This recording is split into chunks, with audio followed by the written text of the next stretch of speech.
here we are, case is apart, and I'm just looking at this just gorgeous little gear set here.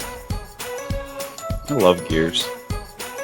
Alright, I need you to come watch this real close while I pull this out so that you can tell me how to put it back together in case there's something I can't figure out.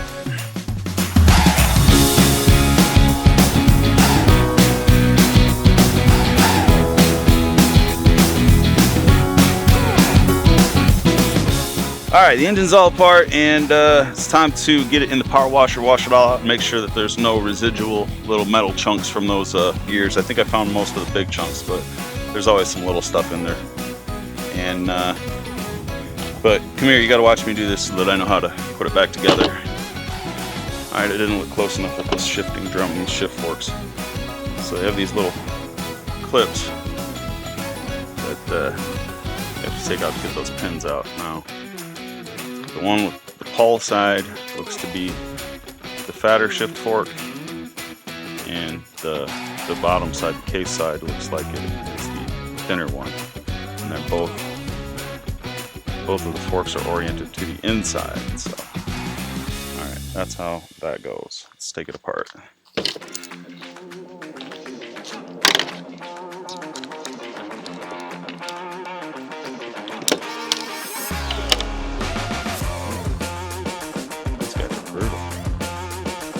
Now when something like this happens, it's important to clean out every little piece of the motor and make sure that no little chunks of metal are left inside, so you don't have to do this again in a real short period of time.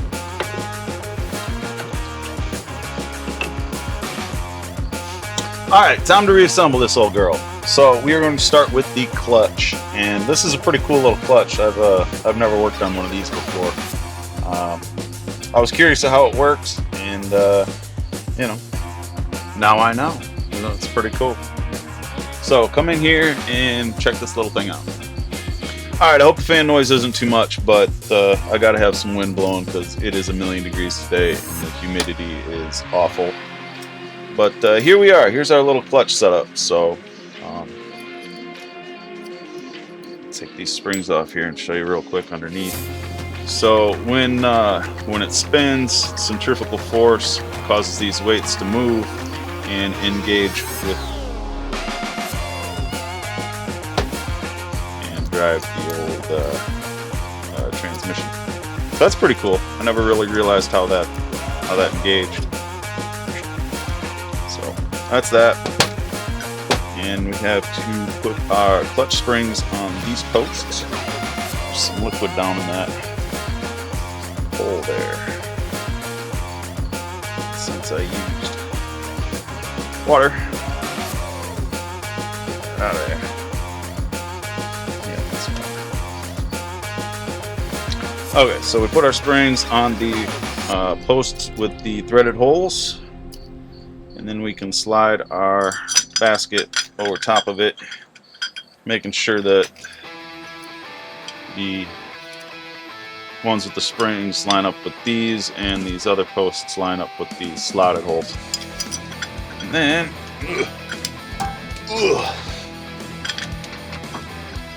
gotta compress that sucker down and put these tiny little screws in.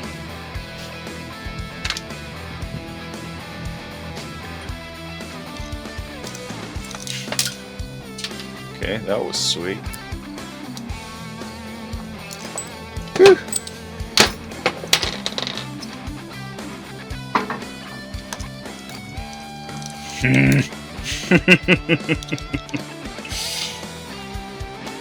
Right. Now we have our springy-doos. Alright, so we got 3 different sizes of springs. We got these little guys, medium guys, and these big guys. 4 of these, 2 of these. So the smaller diameter ones go in the clutch pack, the discs and plates, and these larger ones go into these posts and into the clutch basket here. So let's see if we can install them without catastrophic issues. So just say a screwdriver. That seemed to work. One.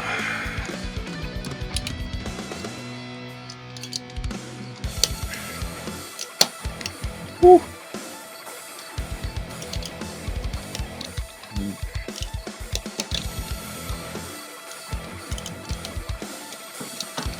This one does not seem to want to hit there.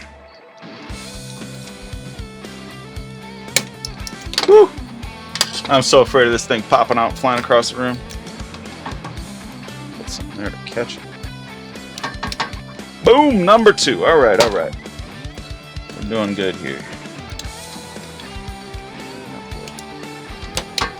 Number 3.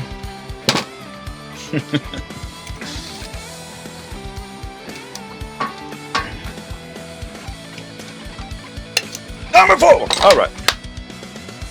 All right, on to our clutch pack. So what we want to do first is to engage it with this gear so that we have that all lined up and ready. So that's where our springs come into play. So we'll take off this disc and pull this plate out here, and you can see on this plate some of the tabs are U-shaped and other ones are full. They're you know, not cut out like this. So what that is for is you take your short springs and you put them on the middle pins, and then you could take this plate and put it back down, and the short springs sit underneath of those full tabs, and then the longer springs go into the grooved tabs. Like so. Put this disc back on, and then this plate goes here. Yes. Now, so there we go. That is our clutch, and now we're going to have to compress this and put this big old lock ring back in there. So let's think on how to do that a little bit. Well, do we think that maybe I could just work it in there? Kind of just follow the same shiny spots that are on the ring and try to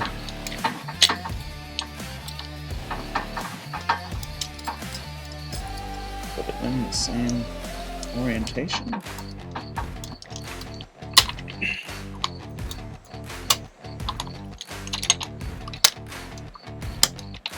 Is that it?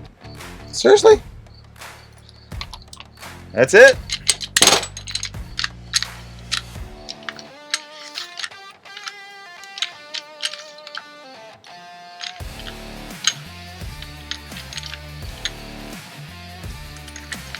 Well, there's our clutch. Alright. That brings us to our shift drum. So,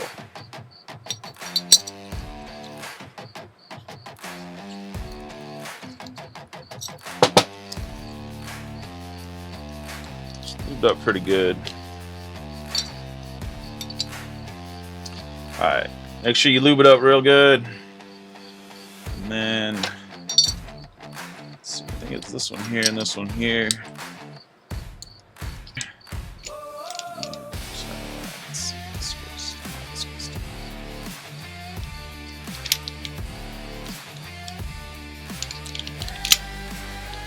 Boom. Falls in just like that. Alright. Put these little pins and clips back in here and we will be rolling.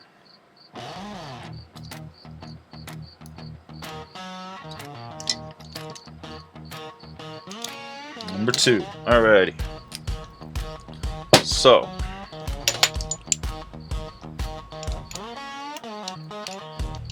well, these guys all up.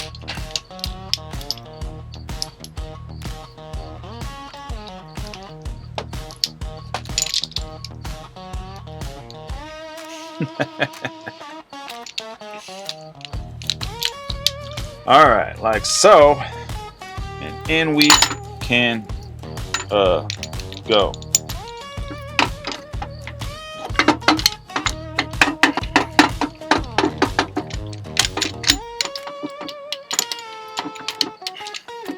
Yeah, look at that.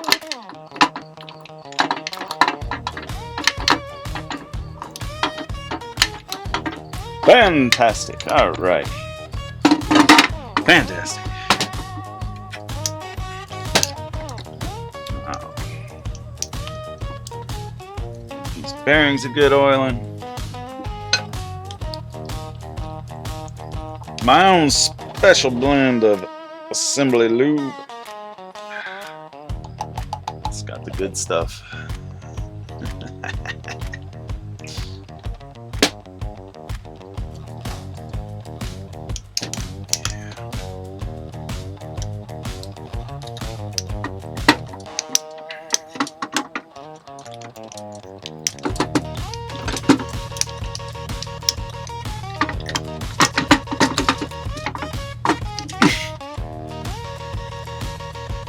Shaved my fingernails a little bit. Alright. Looking good, looking good. Alrighty, working with the best gasket kit that $17 can buy you. Beautiful, look at that. Oh, she's so sweet. Now things are getting exciting. Wait a minute. This guy's gotta go here like so. Spring in the proper little spot.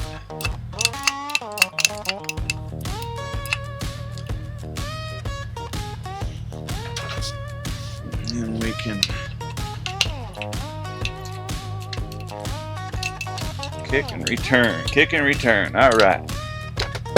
Sweet. This looks just sketchy as hell to me. That's the way they go in, I suppose. All right. Yeah.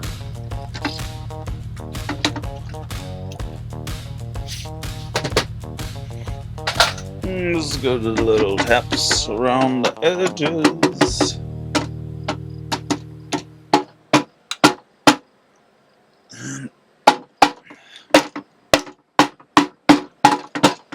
Look at that. Beautiful. All right.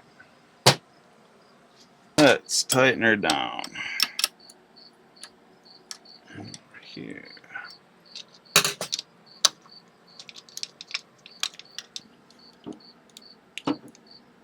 Okay. There we go. Case is back together. All right, a new day, another hot one. So I got the motor clamped down here onto the table, and I'm going to clamp this vice grip right here onto the clutch basket and use this piece of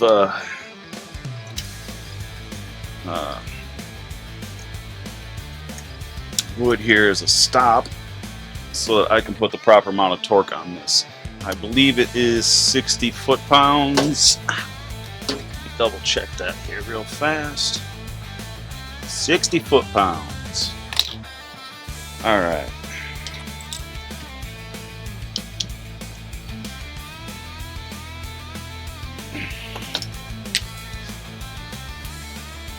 I can live with that. So you can see inside of here, there's this lock washer, and it engages with some grooves in the clutch weight assembly piece, and then it has these tabs. Then inside of here, it's got this lock washer, these tabs. You got to bend one of them over to engage with one of the slots there, so that it doesn't loosen up on you. All right, we are cooking. All right, that's back together. Time to look at this clutch. Now, I know how I think I I know how it goes. I think I know how it goes. It makes sense, right? Makes sense to me. So, throwout bearing goes in first. Oh, well, that guy goes in there. Floats around. Hand in the middle. And spring. And this sweet little fidget spinner dealie.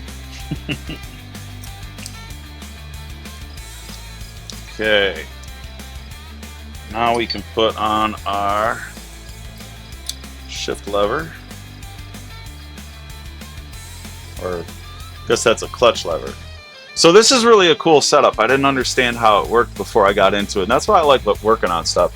So when you push down, well, either way, if you push down on either side of the rocker shifter, it turns this lever, which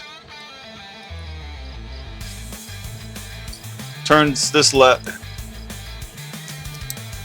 so anytime you press down on the shifter, either way, up or down, it flips this lever, causing the plate to spin and the ball bearings to come out of the depressions onto the high spots and create, you know, more distance, which pushes the clutch in and disengages it. So that's pretty cool. I didn't really have an understanding of how that worked before. Oil everything up real good. That's tighten that.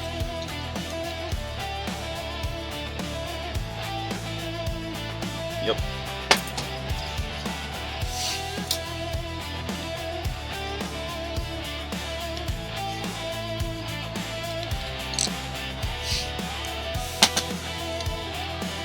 Very own proprietary blend of special, very special assembly lube.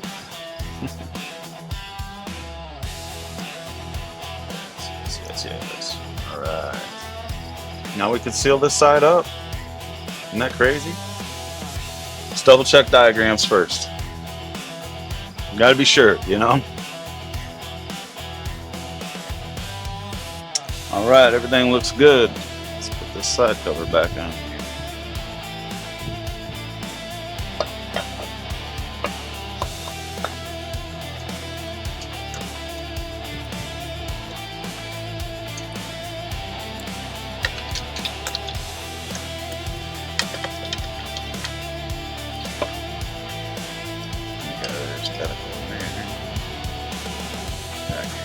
There.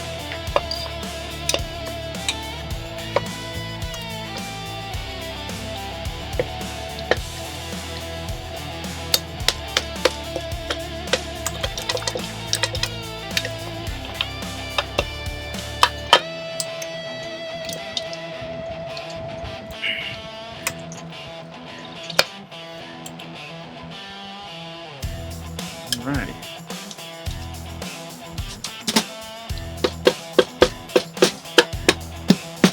Few little love taps. There we go. Alright. Left side case. Here we are.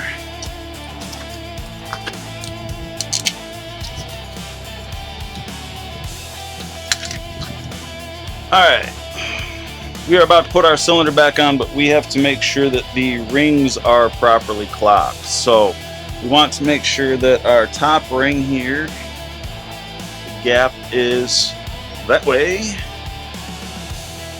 and the bottom ring, the gap is 180 degrees off. Down, highway. Kind of like cross piston like that. So there we are. That's that. So.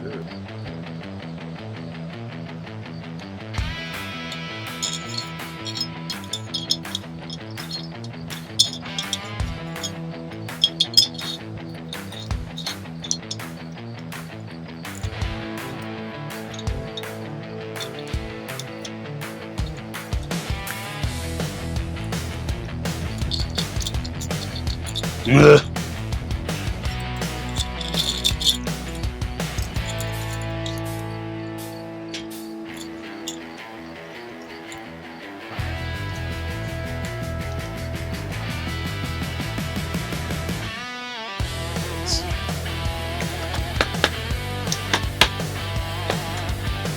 Hell yeah! All right.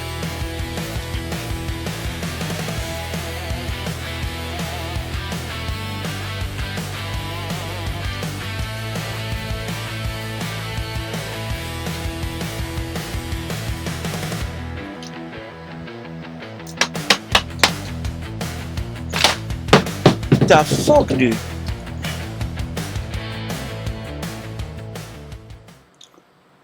Alright, so looking at our gears, I was real lucky in the fact that it's only the low range gears that were really affected. This guy has a little chunk taken off of it, and this one is quite chunked up. So, I'm still waiting on a new one of these. I didn't see these chips on this one, so I didn't order a new what's that, primary shaft gear. But those won't be engaged in high range, so I can, you know, put it together and run the bike. I was really hoping to get that gear in by now, but it is not here, so I might just finish assembling it. Hopefully that gear will come in the mail today, and if not, I mean, it is rideable like this. I just won't switch into low, stay into high. That's where I like to be anyway. Alright, find this gasket, put it back together, and yeah, maybe we'll go for a ride today. Who knows? Man, that was a bummer. Alright, this is endlessly frustrating. Now, I know that they made 50 different types of this bike and this motor, but you see this kit, this gasket kit right here, you see that? Specifically marked CT90. And what does a CT90 have? A low range transmission. What does that transmission need? A freaking gasket. And it's not here. So, no big deal. I'll make one, you know, I'll make something that'll work, but it's annoying. I find it annoying. So, okay.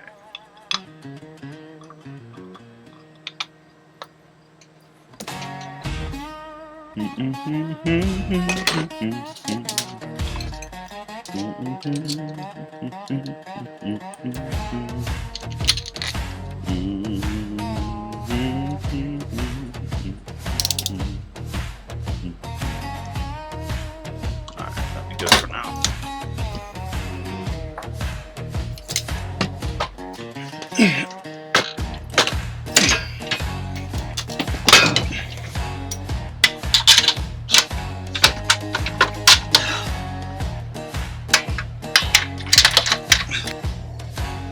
Alright, she's back together.